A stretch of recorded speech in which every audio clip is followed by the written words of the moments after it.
Welcome back. One News has learned new details of the health problems that have forced veteran singer John Rolls to pull out of the top-rating TV1 show Dancing with the Stars. What a world, what a life, I'm in love. The show's producer says while rehearsing on Saturday, Rolls suffered dizzy spells and felt faint. A visit to the doctor revealed he had low blood pressure. 61-year-old singer says he's exhausted and unable to cope with the demands of rehearsals. John Rolls won't be in tomorrow night's show, and voting for him has been stopped. Money already raised will go to his chosen charity Project Hope. I feel silly so and so. Veteran sports broadcaster Brendan Telfer is in an induced coma in Wellington Hospital after reportedly suffering a bleed from the brain. He collapsed at Wellington Airport yesterday after attending a wedding in the Wairarapa. His family is at his bedside. Brendan Telfer was to officially launch his autobiography tomorrow in Auckland. He's been a regular on our screens and airwaves since the early 1970s. As we go to air, one of the most sensational trials in Austrian history is getting underway. 73-year-old Josef Fritzl is accused of holding his daughter as a sex slave for 24 years. He allegedly fathered 7 of her children and is expected to plead guilty to rape and incest. Fritzl's also charged with the murder of a newborn boy who died in the dungeon he built for his daughter and her children beneath the family home. Well, imagine if you were chief executive of a company that lost a fortune and you still got a bonus worth millions of dollars. That's exactly what's happening in America at AIG. And what's making people especially angry is that billions of taxpayers' dollars were used to bail out the insurance giant. ABC's John Hendren has more. The Obama administration has a word for the AIG bonuses. Outrageous. Outrageous. Outrageous. Outrageous. Outrageous.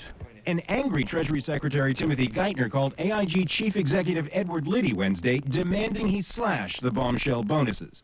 Liddy's response? AIG's hands are tied. In a letter to Geithner yesterday, Liddy said he found the bonuses distasteful, but he said they were contractually promised before the collapse, and we must proceed with them. Despite his outrage, President Obama's top economic advisor agrees.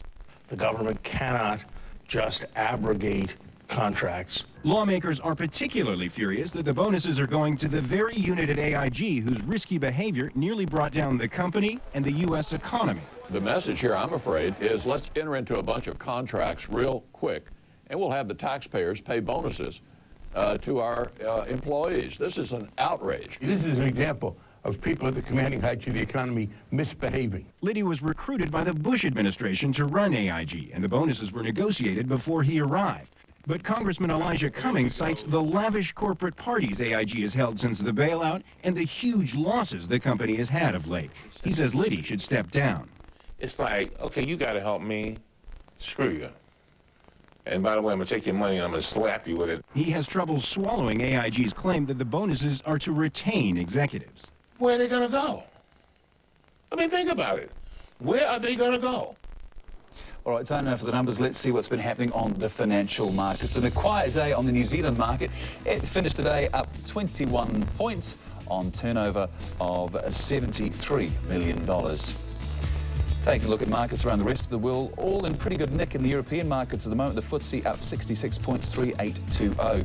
The New Zealand dollar, no, we'll actually head to the exchange rates now. The New Zealand dollar looking very good against the American at the moment, 52.88, nudging towards 53 cents, down only against the British pound, 37.30 at the moment. As for the commodities, West Texas crude has eased back a little, back 69 cents, $46.19 US a barrel, while gold is down to $924.60 US an ounce. Now for a look at what's on breakfast tomorrow with reporter Renee Graham. Hello Renee, what are we waking up to? Greg, we'll have reaction to the axing of Auckland's regional fuel tax. Should the entire country have to pay to fix our largest city's transport woes?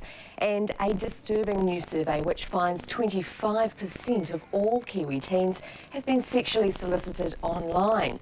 We ask if the number of web predators is on the rise. Okay, what's coming up on NZI Business? Well, Corin's talking to Heineken about their sponsorship of the 2011 Rugby World Cup in New Zealand. So join us tomorrow from 6 a.m. Excellent, thank you for that. Just ahead, Renee's along with your St Paddy's Day forecast. And their numbers come up at last. The Lotto dream comes true for some rugby mates. Get your game face on and hit the dance floor. Power, commitment, drama. Loved it. The dancing is magic. It's a real joy to dance. The competition is thrilling. It's your votes, your choice. But the passion will leave you breathless. Dancing with the Stars, Tuesday, 8:30 TV.